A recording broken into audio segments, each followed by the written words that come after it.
A lot of classic players have gone through the Boston Red Sox system, but who are the top 10 best Red Sox players of the 2000s? Find out on today's episode of Locked On Red Sox. You are Locked On Red Sox, your daily Boston Red Sox podcast. Part of the Locked On Podcast Network, your team every day.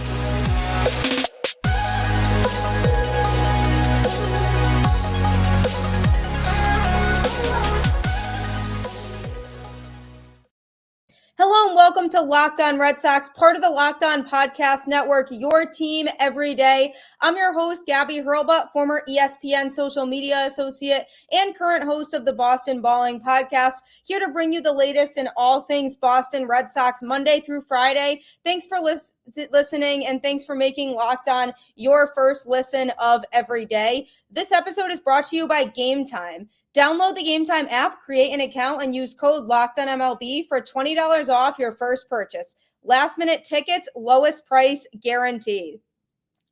Thanks for tuning in to another episode of Locked On Red Sox. Excited to bring you more Red Sox, latest in Boston Red Sox. Obviously, there have been a lot of classic players that have gone through the Boston Red Sox organization, been successful with them, won championships with them, but I am about to go through the top 10 best Red Sox players of the 2000s. There are obviously so many that could be named, but I'm going to go through my list of my top 10 in the respective order of who I think deserves that recognition for top 10 Red Sox players of the 2000s. So I'm going to start here with a guy who is really well respected among Red Sox fans. He's a fan favorite. He sits in the booth for a lot of Red Sox games now to this day. Kevin Youkilis, he is number 10 on my list, spent 8+ seasons in Boston, has 3 All-Star appearances and a Gold Glove.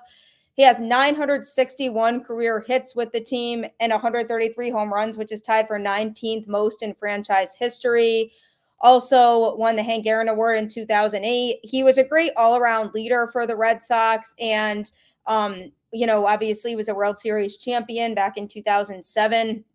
So it's hard to not put Kevin Youkilis in that list.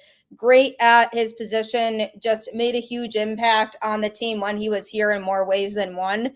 So I'm putting him as my number 10 on that list. Number 9 is going to be a player who won the World Series with the Red Sox in 2018. They traded him to a lot of fans' dismay shortly before he hit free agency.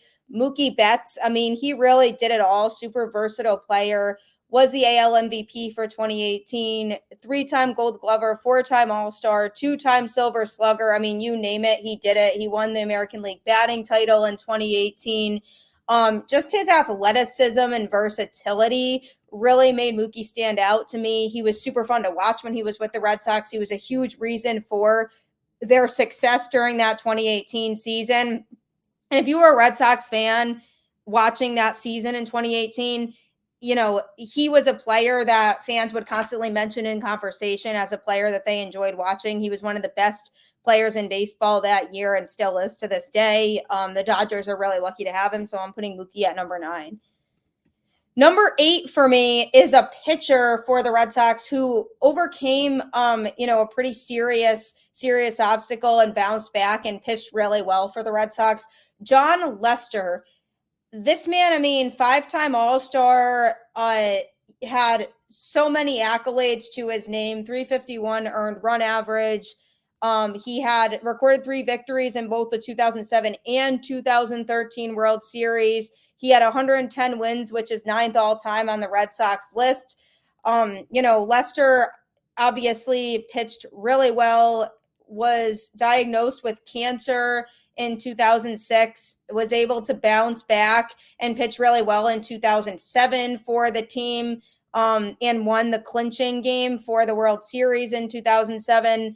So that actually, with that outing, he became the 3rd pitcher in World Series history to win a series clinching game in his first postseason start. So that's a really cool accolade about him. Just the fact that he was able to come and battle back from such a serious obstacle and be as effective as he was, to me, puts him in my top 10 list of all time. And, when you say top 10 of an era, it's hard to really classify that because there's different positions that they play. But to me, Jon Lester really is an all-time great for the Red Sox. I think he put up a lot of accolades that you could argue are one of the best pitching stats of all time for the Red Sox. He just really made an impact when he was here.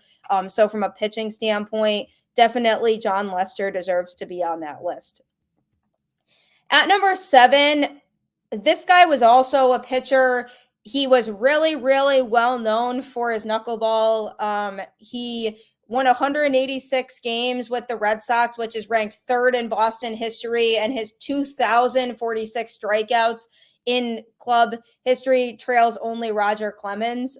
So that's really impressive as well. He also won 2 World Series with the team.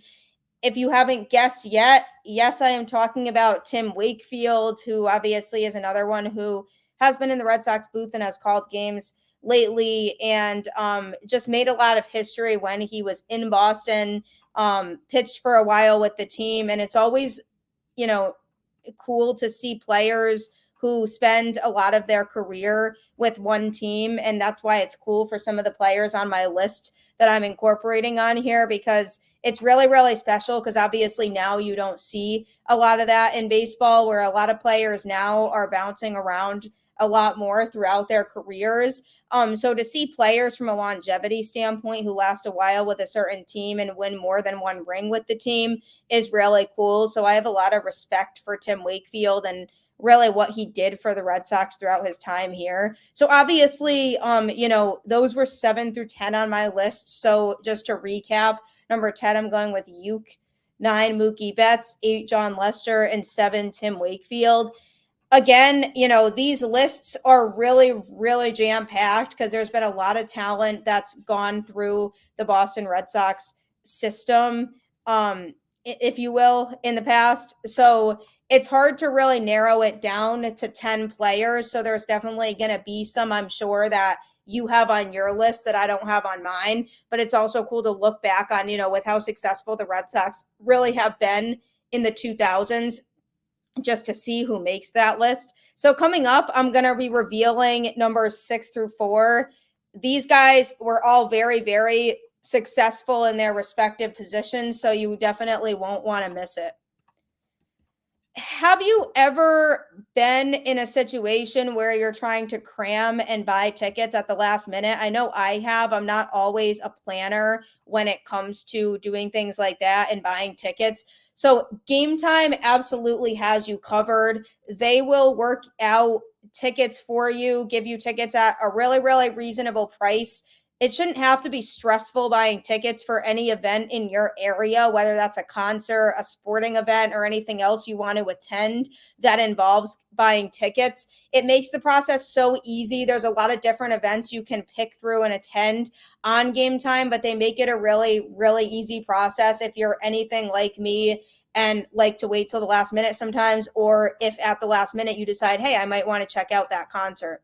So browse through the Gametime app and basically see all the options, because there really is a lot of different events that you can attend using the app. Snag the tickets without the stress with Gametime. Download the Gametime app, create an account, and use code LOCKEDONMLB for $20 off your first purchase. Terms apply. Again, create an account and redeem code LOCKEDONMLB for $20 off. Download Gametime today. Last minute tickets, lowest price guaranteed. So I highly encourage checking out Gametime, because it can really get you the best deals on tickets. And again, if you're anything like me, I really say it can benefit you in the best ways. So check out the Gametime app today. So, obviously, like I was saying, there are a lot of players in the 2000s that have come through the Red Sox organization that you could argue could be on a list of the 10 best players.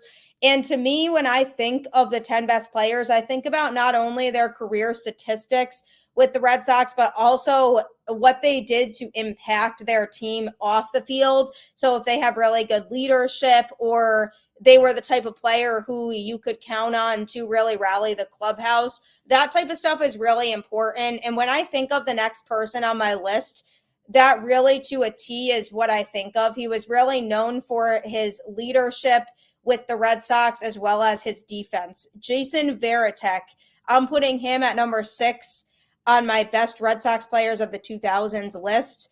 He did it all, really. 3-time All-Star, 2005 Gold Glover, 2005 Silver Slugger, with a 256 batting average. And that's not even what really stands out about him. He was the first catcher to ever record 1,000 appearances at the position for Boston, won 2 World Series with the team in 2004 and 2007. He's another player who you really, really, as a Boston fan, grew to love and respect. He spent his entire 15-year career with the Red Sox and also caught 4 no-hitters along the way during his career, which was pretty cool. And he holds a franchise record 1,488 games played at catcher. So Jason Varitek is the type of player to me that, offensively didn't always have the best stats, but he made up for it so much in other ways by being a really good leader for the team and a great clubhouse guy. And as a result, now is obviously on the coaching staff for the team.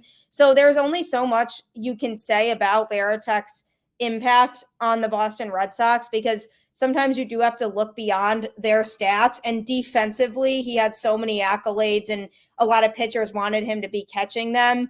And his leadership really did make a difference to those teams. And the 2004 and 2007 teams would not have been the way that they were without him. And I truly give a lot of credit to him for that rally in 2004 and the team being able to come back and do what they did and win the ALCS after being down 0-3 and then going on to win the World Series. You need players like that in your system who are going to really help facilitate and lead a team during times like that. So Jason Varitek, I have nothing but good things to say about the guy. He's one of the best leaders to ever come through the Red Sox system, and I truly respect him so much. Player number 5 for me is a player who played a position that the Red Sox really, really have lacked a little bit of since him. He is one of the best to do what he did.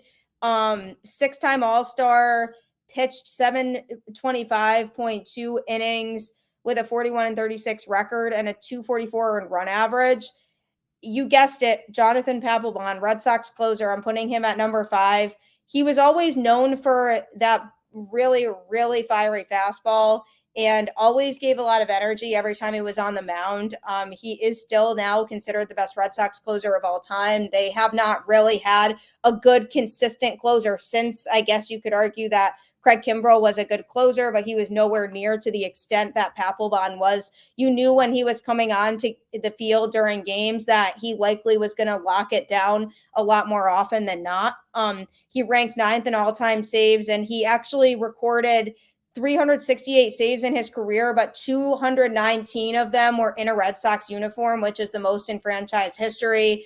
It was nice to have a closer that you could really trust day in and day out. I think us as Red Sox fans grew accustomed to that and almost too used to it, to the point where, ever since then, there really feels like there's been kind of a void at the closer position, because it's really, really hard to match up to what Jonathan Papelbon did. And hopefully one day they'll get a closer that is as good as him. But playing closer is such a hard position in baseball because you're expected to come in and lock it down in the most high pressure of situations when it's a close game. And you need somebody to come in and take care of business and really, really close the door on that game with little room for error. So the fact that he was able to be as consistent as he was throughout his career made it an easy decision for me to put him on my top 10 list. And I feel like closers don't always get that type of credit for being those types of players. But that's because, obviously they don't pitch as long in games as other people do. But they definitely need to be recognized for what they do, because being a closer is incredibly hard. And I give people like Papelbon a lot of credit for being in the position they were in and being able to still lock it down when they did.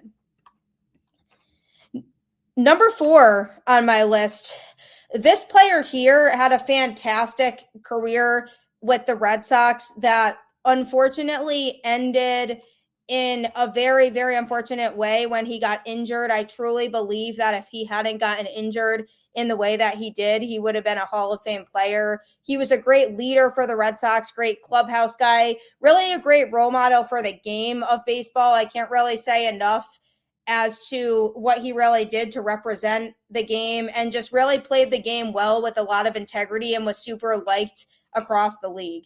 Dustin Pedroia, I mean, his rookie season in 2007 was awesome. He was rookie of the year that year, hit 317 with 48 extra base hits. And it went a little under the radar until he won rookie of the year and people thought that he wasn't really going to maintain that. But then he just followed that up with ease, casually won the AL MVP in 2008 while batting 326. And he also led the league in hits that season with 213, runs with 118, and doubles with 54. So it's hard to argue that Dustin Pedroia should not be on this list. He was a full-time starter on both the 2007 and 2013 World Series teams.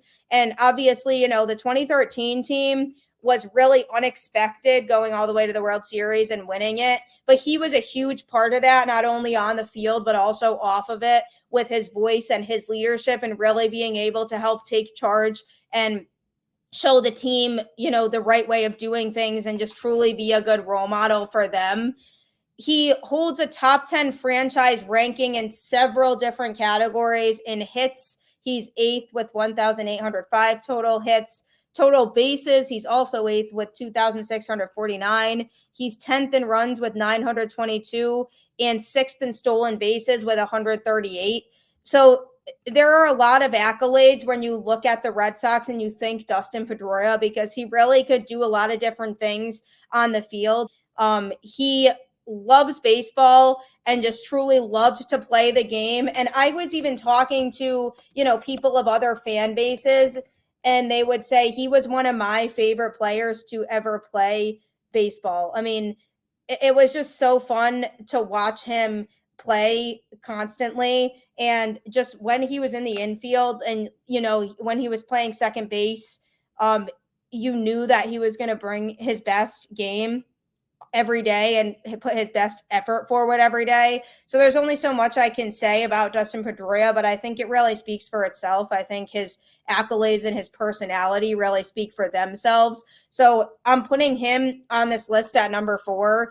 And, you know, it's hard to argue that he shouldn't be on it. So we're approaching the end of this list. You know, it's getting up there. There's a lot of packed talent on here. Trust me, I really played around with this and struggled to narrow it down to truly the 10 that I felt deserved to be on the list. But I'm going to reveal coming up my top 3. Who are the 3 best players in the 2000s for the Red Sox that I feel should be on here? So I'm going to be revealing that next. Don't forget to check out the Locked On MLB podcast now that we're really getting into crunch time on the season. And that wild card race is really strong and really tight in the National League and the American League. Several teams are still in the running and could land those wild card spots. Locked On MLB has you covered for all of the latest things going on across the league. You can find out what teams are doing well, what teams are on a hot streak, what teams you really need to focus on and be worried about heading into the end of the season. With the Red Sox being where they're at, you know, things could really go in either direction for them with the wild card hunt. So check out Locked On MLB because they really do a good job of talking about things across the league in general. Where do the Red Sox stand relative to other teams? What are their realistic chances of making a run this year? What are the thoughts of the general public, you know, on that topic? So check out Locked On MLB. They'll be sure to have you covered as this last couple months of the regular season really take off. And also don't forget to follow Locked On Red Sox on your favorite podcast platform. Your first listen of every day, part of the Locked On Podcast Network, your team every day. You can listen to the show for free on your favorite podcast platform. So definitely be sure to check it out, share the show with family and friends, and continue to like and subscribe. So we are at the really important part of the list, the top 3 players that I feel are most deserving of their recognition for what they did with the Red Sox. All 3 of them are really well respected in the Boston community and have put up fantastic numbers when they were in Boston. Putting these 3 in the order I did was hard, but I managed to make it work. And we went through and I narrowed it down, and it basically came down to the impact that they had on their team. So number 3 on my list has to be Manny Ramirez. I mean, World Series MVP in 2004, unbelievable series he had with a .412 batting average and 4 RBIs. I mean, the Red Sox breezed through the Cardinals in that series. So for him, it was just really cool to see him really, really carry the offense in that World Series after they had such a magical run to get there. 12-time All-Star, 9-time Silver Slugger, also won the American League batting title in 2002 and led the AL in home runs in 2004. So much can be said about him. I mean, he hit 555 home runs, had 8 straight top 10 MVP finishes, with 5 of those being in Boston. And also during that stretch of the 8 straight top 10 MVP finishes, he also led the American League in on-base percentage 3 of those years. So he has to be in the conversation 100%, because I look at him and think of him as one of those forever Boston Red Sox players that, in history, even down the road, when you think about some of the best Red Sox players to ever play, I don't think Manny's name will ever come out of that conversation. He really did so much for that team. And had he not had the series he had in 2004, would they have won the World Series? Maybe, maybe not. Hard to say. You never know. But he made such an impact on Red Sox fans, on the city of Boston. You know that he loved being there, and he loved putting on that Red Sox uniform every day. And it showed in his stats and his on-field performance. He really, truly was one of those players that you could look at every day and say, I am proud to have him on my favorite baseball team. I loved watching Manny play. He was super fun to watch, and I wish he was still with the Boston Red Sox and still playing, because he was super fun to see every day. Number 2 on the list, this guy was unbelievable. Not enough can really be said about him, especially in his first few years. He really, really was one of the best pitchers that I've ever seen in that time that he was pitching with the Red Sox. Good old Pedro. We all love him. I mean, come on. How could you not love this guy? 3-time Cy Young winner, won the American League Triple Crown in 99, 8-time All-Star, led the league in wins in that 99 season as well. 5-time ERA leader, 3-time American League strikeouts leader, first ballot Hall of Famer in 2015, which was super well-deserved. And his best years really were from 2000 to 2004. He posted a 75-26 record and 2.53 ERA. And he claimed his 3rd and final Cy Young of his career in 2000, en route to helping lead the team to the 2004 World Series. And obviously the 2004 World Series year wasn't even his best year. That was kind of the tail end of his prime. But those 4 years, 2000 to 2004, he was very, very enjoyable to watch. He was almost unhittable in a lot of situations. You could stick him into a game and know you probably would win that game the majority of the time. And he just brought a really positive energy to the clubhouse. I mean, great personality, great guy, was really dedicated to the team. So it was always nice having him around. And it was always just a pleasure to watch him take the mound and pitch, because this guy was so, so good. And it was just so cool to be able to grow up and have him around the team, because he's one of the best pitchers we'll ever see, at least in Red Sox history, but if not really just in general. Okay, the time has come. We have reached the number 1 spot. Who takes the cake on my list for top 10 Red Sox players of the 2000s? Again, this is all so subjective. So if you have different opinions, feel free to let me know if you would put some of these in a different order. If there are any players that you feel I left out that deserve to be on this list, definitely let me know in the comments, or follow me on Twitter at GabbyHurlbut10 and let me know there. But number 1 was a pretty obvious choice to me. He really, really carried that team through the 2013 season, won the World Series MVP that year, was a 10-time All-Star, 7-time Silver Slugger, led the American League in home runs in 2006, and had a .286 batting average with 541 home runs. I'm sure you figured it out by now. The face of the Boston Red Sox, Big Papi, David Ortiz. How could you not put this guy there? I mean, that speech he gave in 2013, after the tragedy of the marathon bombing and then the Red Sox going on to win the World Series that year. After that, all symbolic of him really being at the heart of the team that year and bringing everybody together. He truly, truly is an icon in the Boston community. Once he left the Twins for the Red Sox in 2003, he had a 5-year streak of top 5 MVP finishes, and he claimed an All-Star and Silver Slugger recognition in 4 of those seasons. And he also just really, really continued to just get accolade after accolade, just really climbing the organization's record book in so many categories. I mean, when he retired, he had the second most homers in Boston history with 483, and also currently ranks third in RBIs with 1,530, fifth in runs with 1,204, fifth in total bases with 4,084, and sixth in hits with 2,079. I mean, it's just so special that he was able to collect that many accolades throughout his time in Boston. He's actually the only player also to win the World Series in 2004, 2007, and 2013.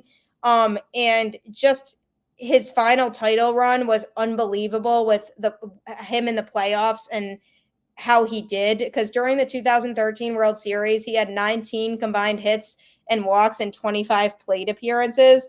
It was pretty much impossible to get the man out. And he also hit 2 homers in that series.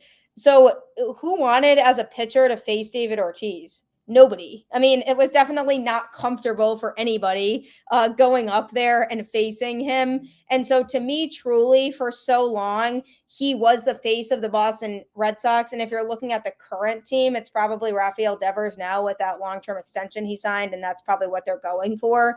But you'll never think of the Boston Red Sox and not think of Big Papi. He has to be there. He's just did so many things right for the Red Sox, and he truly, truly loved Boston and loved being in a Boston Red Sox uniform. So you can't really not put him there.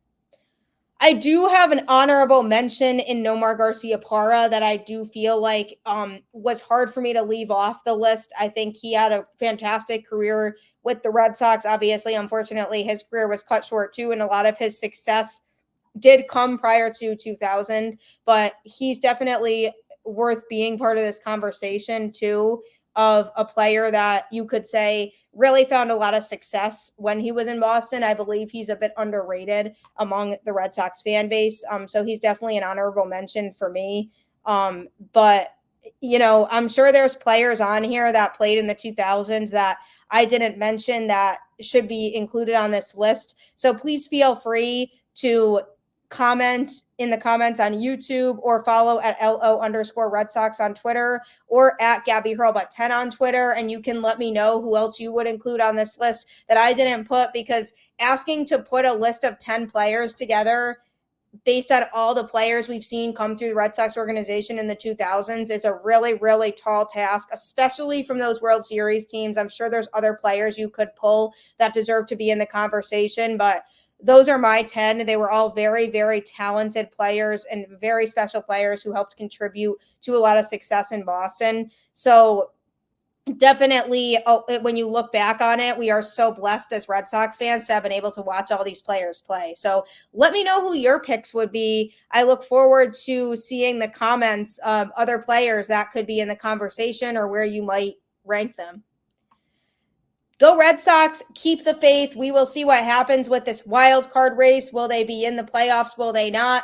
Will be interesting to find out. Have to just keep the faith, keep watching games, and the answer will be here before you know it.